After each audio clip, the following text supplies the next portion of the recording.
भाग 3।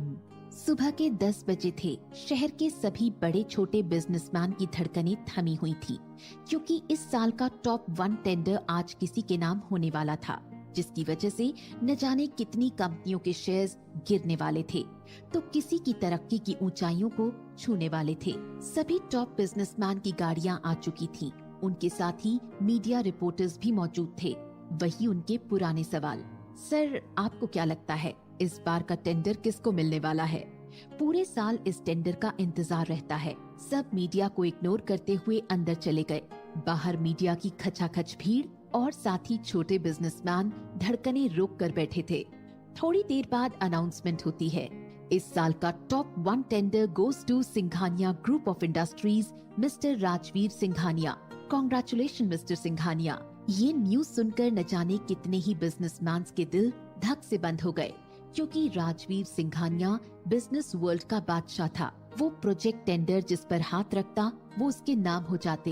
अभी उसे बिजनेस ज्वाइन किए हुए 2 साल हुए थे और इस 2 साल में अपनी कंपनी को टॉप 10 में फर्स्ट पोजीशन पर लाकर रखा था। लेकिन उसे बिजनेस वर्ल्ड का सबसे क्रूर इंसान भी बोला जाता था, जिसकी कोई कमजोरी नहीं थी, बल्कि वो हर चीज को पैसे से तोलता था। आखिर हो भी क्यों ना, जितना वो पैसे, पावर, स्टेटस को अहमियत देता था, उतना ये तीनों उसका साथ देते थे। दिन दुगनी रात चौगुनी बढ़त। साथ ही अपने शहर का मोस्ट हैंडसम हंक भी था, जिसका असर सभी लड़कियों पर था। टेंडर मिलने की खुशी में सिंघानिया ग्रुप ऑफ इंडस्ट्रीज में खुशी का माहौल था। वहीं सिंघानिया मैंशन को एक दुल्हन की तरह सजाया गया था, क्योंकि आज शाम को वहाँ एक बहुत बड़ी पार्टी होने वाली थी, जहाँ बड़े बड़े बिजनेसमैन, सेलिब्रिटीज, नेता आदि लोगों को आमंत्रित किया गया था। मिस्टर सिंघानिया पार्टी की व्यवस्था देखने के लिए जल्द ही ऑफिस से निकल गए। तभी अचानक से उनके दिल में दर्द होता महसूस हुआ। उन्हें काफी बेचैनी महसूस होने लगी। आज वो बिना ड्राइवर के ही घर जा रहे थे। उन्हें इस हालत में समझ नहीं आ रहा था कि क्या करें। वो जल्दी से कार के बाहर निकले और वहीं रास्ते में गिर गए। उन्हें देखते ही लोगों ने पहचान लिया, लेकिन मदद के लिए कोई आगे नहीं बढ़ा। अरे, ये तो मिस्टर सिंघानिया है, सिंघानिया ग्रुप ऑफ इंडस्ट्रीज के मालिक। अरे, कोई इन्हें हॉस्पिटल ले चलो, तबीयत ज्यादा बिगड़ रही है इनकी। अरे भैया, दूर रहो, ये बड़े लोग हैं, इनको छूने का मतलब अपनी जान दांव पर लगाना।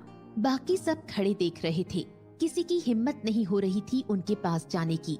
तभी अचानक से आरोही की नजर उन पर पड़ी। वो दौड़ते हुए उनके पास आई। ज्यादा तबीयत खराब होने की वजह से उन्हें हॉस्पिटल ले गई। उधर दूसरी तरफ टेंडर मिलने की वजह से सिंघानिया ग्रुप ऑफ इंडस्ट्रीज के शेयर बढ़ते जा रहे थे। वहीं व्यास एंटरप्राइजेस के शेयर लुढ़कते जा रहे थे। रामजी व्यास चाहते हुए भी कुछ नहीं कर पा रहे थे, बस परेशान होकर ऑफिस में इधर से उधर टहल रहे थे। तभी उनका असिस्टेंट आया। रवि, क्या इसका कोई उपाय है? सर, इस मामले में आपकी मदद सिंघानिया ग्रुप ही कर सकता है। हमें मिस्टर सिंघानिया से बात करनी चाहिए। ठीक है, मिस्टर सिंघानिया से मीटिंग फिक्स करवाने में मदद करो। ओके सर, मैं जल्दी कांटेक्ट करता हूँ। इधर आरोही मिस्टर सिंघानिया को हॉस्पिटल लेकर पहुँचती है। सारे डॉक्टर मिस्टर सिंघानिया को देखते ही पहचान जाते हैं। सब उनको एडमिट करने के प्रोसीजर में लग जाते हैं। जल्द ही उनको एडमिट कर लिया जाता है। उधर सिंघानिया मैंशन में शाम की पार्टी की तैयारियां चल रही थी। तभी उन्हें कॉल आया। सब जल्दबाजी में हॉस्पिटल के लिए निकल गए। अब तक मिस्टर सिंघानिया भी खतरे से बाहर थे और उनको दूसरे वार्ड में शिफ्ट कर दिया गया। डॉक्टर मिस्टर सिंघानिया को आरोही के बारे में बताकर दूसरे पेशेंट देखने चले गए। फिर आरोही उनके पास आती है। हेलो मिस्टर सिंघानिया, अब आपकी तबीयत कैसी है? आपके घर वालों को इन्फॉर्म कर दिया गया है, वो लोग आते ही होंगे। थैंक यू बेटा। नाम क्या है तुम्हारा? जी, आरोही। फैमिली क्या करती है तुम्हारी? जी, श्यामजी व्यास मेरे पापा हैं, व्यास एंटरप्राइजेस के मालिक। तभी पीछे से मिसेस सिंघानिया आती हैं। कैसी तबीयत है आपकी? अरे, मैं बिल्कुल ठीक हूँ। मिस्टर सिंघानिया आरोही की तरफ इशारा करते हैं। इस बच्ची की वजह से मैं ठीक हूँ। थैंक यू बेटा, आपका ये एहसान हमेशा रहेगा। अरे नहीं आंटी जी, ये मेरे पापा जैसे हैं, इतना तो मेरा फर्ज बनता ही है। हमेशा खुश रहो बेटा। अच्छा आंटी जी, मैं चलती हूँ। जैसे ही आरोही बाहर निकलती है, राजवीर से टकरा जाती है। अंधी हो क्या, दिखाई नहीं देता? सॉरी। आरोही राजवीर को देखकर चौंक जाती है। ओह, तो तुम हो। तुम्हारे लिए तो ये कोई बड़ी बात नहीं, तुम हमेशा लड़कों के ऊपर ही क्यों गिरती हो? मिस्टर, थोड़ा तमीज से। हमने तो बदतमीजी भी नहीं की और हमें तमीज सिखाने लगी। मैंने तुम्हारे जितना घटिया इंसान कहीं नहीं देखा। आरोही वहाँ से चली जाती है।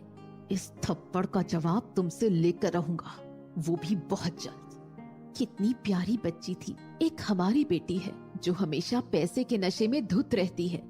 उसे न अपने परिवार की चिंता है, न अपनी बेटी परी की। अगर थोड़ी भी उसे परवाह होती तो आज उसका डिवोर्स ना हुआ होता। चिंता मत करो, एक वक्त आएगा जब काव्या खुद समझ जाएगी। Kavya mister and Mrs Singhania की बेटी है जो डिवोर्स के बाद सिंघानिया मैंशन में अपनी बेटी परी के साथ रहती है। कभी कभी तो लगता था उसकी बेटी परी उसके लिए बोझ है, क्योंकि काव्या को पार्टी से ही फुर्सत नहीं। बेटी ना सही, काश बहू हम आरोही जैसी ला पाते। हमारे घमंडी बेटे को संभाल लेती, जिसे सिर्फ पैसा और स्टेटस दिखता है। परिवार के रिश्तों को भी अब पैसों से नापने लगा है। अरे चिंता मत कीजिए मिसेस सिंघानिया, सब ठीक होगा। थोड़ी देर बाद राजवीर डॉक्टर के साथ अंदर आता है। चेकअप नॉर्मल आने के बाद डॉक्टर उन्हें घर जाने की परमिशन दे देते हैं। शाम की पार्टी की तैयारियां जोर शोर से चल रही थीं। मेहमानों के लिए कोई कमी न हो, इस बात पर काफी जोर दिया गया था। पूरा सिंघानिया मैंशन लाइट की झिलमिलाहट से जगमगा रहा था। मेहमान भी आना शुरू हो गए थे। थोड़ी देर बाद राजवीर के दोस्त राज, प्रिया, नेहा, अदिति, शिवांश, गौरव सब आ गए। सब एक दूसरे से गले मिले। तब राज बोला, अबे गौरव, आरोही को लेकर नहीं आया? हाँ बोला था, लेकिन उसे अपने पापा के साथ कहीं और जाना था। गौरव की बात पर नेहा बोली, अरे उसकी औकात भी है यहाँ आने की। गौरव कुछ कहता उससे पहले ही प्रिया बोली, अरे आरोही, वाह यार, कितनी प्यारी लग रही है। सब उसकी तरफ पलटकर देखने लगते हैं। वहाँ बाकी सभी की नजर आरोही पर थी। सबकी जुबान पर एक ही बात, बला की खूबसूरत है ये लड़की। पार्टी में आए ज्यादातर लोगों की नजर आरोही पर टिक गई। आखिर टिकती भी क्यों ना, वो लग ही रही थी इतनी खूबसूरत। पिंक कलर का लॉन्ग गाउन, उसी से मैच करती हुई हील्स, कानों में मैचिंग ईयर कैप्स, बालों को लाइट कर्ल। ऐसा लग रहा था मानो उसके खूबसूरत शरीर के साथ उसका ड्रेस बखूबी इंसाफ कर रहा हो। तभी गौरव वहाँ आया। मिस्टर व्यास और मिसेस व्यास को हेलो बोला और आरोही का हाथ पकड़ते हुए ले गया जहाँ उसके दोस्त सब थे। सबसे इंट्रोडक्शन करवाया। सबने आरोही की काफी तारीफ की। आज तो गौरव के पैर जमीन पर नहीं पड़ रहे थे। तभी पीछे से मिसेस सिंघानिया आकर आरोही के कंधे पर हाथ रख देती हैं। आरोही के साथ साथ वहाँ मौजूद सब लोग एक पल के लिए सोच में पड़ जाते हैं। फिर देखते हैं कि आरोही उनके पैर छूने जा रही है। तभी मिसेस सिंघानिया उसको रोकते हुए गले से लगा लेती हैं और कहती हैं, बेटियां पैर नहीं छूती। फिर उसे सबसे मिलवाने के लिए ले जाती हैं। गौरव के साथ साथ सब अचंभे में पड़ गए। एक बार को तो राजवीर भी देखता रह जाता है। थोड़ी देर बाद गौरव आरोही के पास जाकर उससे बात करने लगता है। आज काफी खूबसूरत लग रही हो, मेरी तो नजर ही नहीं हट रही है। जी थैंक यू। अच्छा, आज पार्टी के बाद लॉन्ग ड्राइव पर चलें? आरोही हाँ में सिर हिला देती है। गौरव आरोही का हाथ पकड़ लेता है और कहता है, आरोही तुम खुश तो हो ना मेरे साथ? हाँ। आप ऐसा क्यों पूछ रहे हैं? पता नहीं क्यों मुझे लगता है कि मैं ठीक से तुम्हें जानता ही नहीं हूँ। ऐसा क्यों बोल रहे हैं आप?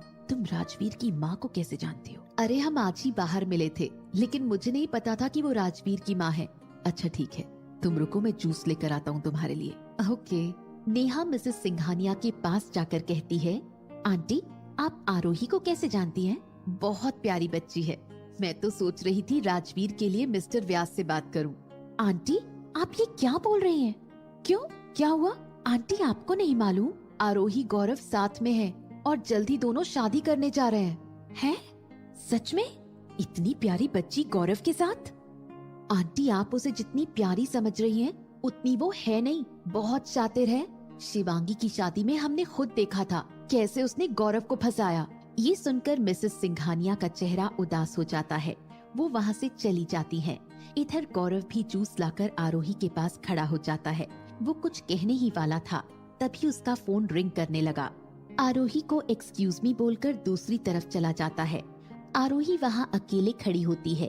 तभी उसे एहसास होता है कि कोई उसकी ड्रेस खींच रहा है। पीछे मुड़कर देखती है एक 4 साल की छोटी सी बच्ची जो उसका गाउन खींच रही थी। हेलो एंजल, आप कितने क्यूट हो। मेरा नाम एंजल नहीं है, मेरा नाम परी है। मेरा नाम आरोही है, लेकिन आपका नाम एंजल होना चाहिए। क्यों? आप बिल्कुल वैसे ही दिख रही हो जैसी मेरी बुक्स में एंजल होती है। आरोही प्यार से उसे किस करती है। बेटा, आप यहाँ अकेले क्यों हो? आपके मॉम डैड कहाँ हैं? मेरी मॉम वहाँ अंदर लेटी हैं। चलो मैं आपको छोड़ देती हूँ उनके पास। ओके। आरोही अंदर जाती है, तभी उसे सामने से राजवीर आता हुआ दिखता है। वो उसके पास आकर खड़ा हो जाता है। Congratulation mister Rajveer. परी, आप मम्मा के पास जाओ अंदर। ओके। परी आरोही को बाय बोलते हुए अंदर चली जाती है। मानना पड़ेगा मिस आरोही, कमाल की लड़की है आप। एक्सक्यूज मी, इतनी भोली सूरत बनाकर आप रहती हैं, उतनी आप अंदर से है नहीं। आप कहना क्या चाहते हैं? अपनी शराफत किसी और को दिखाना। मुझे अच्छे से पता है तुम मेरी मॉम मेरी भांजी के पास क्यों जा रही हो। सोचा कि गौरव के पास तो इतने पैसे हैं नहीं, तो क्यों ना लंबा हाथ मारा जाए। आप भला ही बिजनेस वर्ल्ड के बादशाह होंगे, लेकिन आपकी सोच गिरी हुई है। मैंने आपके जितना घटिया इंसान कभी नहीं देखा। अपना स्टेटस मत भूलो, और तुम जैसी लड़कियों को मैं अच्छे से जानता हूँ। इतना सुनते ही आरोही राजवीर को थप्पड़ लगाने जाती है। तब तक राजवीर गुस्से में उसका हाथ पकड़ लेता है। मिस आरोही, इस बार नहीं। और आरोही को धक्का देते हुए दीवार से सटा देता है और उसके हाथों को मरोड़ने लगता है। दर्द के मारे आरोही की आंखों से आंसू निकलने लगते हैं। फिर भी आरोही एक पंच लगाने में कामयाब हो जाती है और राजवीर की पकड़ से छूट जाती है और वहाँ से रोते हुए बाहर चली जाती है। Miss Arohi, I will kill you. Let's wait and watch. Arohi बाहर आ जाती है और एक कैब लेकर घर चली जाती है। थोड़ी देर बाद मिस्टर व्यास उसे कॉल करते हैं तो पता चलता है कि वो ऑलरेडी घर पहुंच चुकी है। उसके बाद मिस्टर व्यास मिस्टर सिंघानिया के साथ फिक्स की हुई मीटिंग के लिए चले जाते हैं। दोनों की मीटिंग सिंघानिया मैंशन के अंदर बने हुए ऑफिस में होती है। मिस्टर व्यास, बैठिए। थैंक यू मिस्टर सिंघानिया, मैं आपसे खुद मिलना चाह रहा था। वो क्यों? एक्चुअली मुझे आपको पर्सनली थैंक्स कहना था। आपकी बेटी आरोही ने आज मेरी जान बचाई। अगर आज वो ना होती तो शायद आज मैं यहाँ ना होता। जी बहुत नेक बच्ची है, किसी का दर्द देख नहीं पाती। इस मामले में आप बहुत लकी हैं। जी थैंक यू। चलिए काम की बात करते हैं। आप क्यों मिलना चाह रहे थे? जी आपसे कुछ छुपा तो नहीं है। मेरी कंपनी के शेयर गिरते जा रहे हैं। मेरी कंपनी को बचाने के लिए एक आपका ही सहारा है। मिस्टर व्यास, आपकी बेटी का हमारे ऊपर एहसान है। उसके बदले में आपके लिए कुछ भी कर सकता हूँ। जितना सुना था आपके बारे में, आप उससे कहीं ज्यादा नरम दिल इंसान हैं। अरे अब छोड़िए लोगों की बातें। चलिए ठीक है, मैं अपने असिस्टेंट माधव से बोलकर फिक्स करता हूँ। थैंक यू मिस्टर सिंघानिया, आपका ये एहसान मैं जिंदगी भर नहीं भूलूंगा।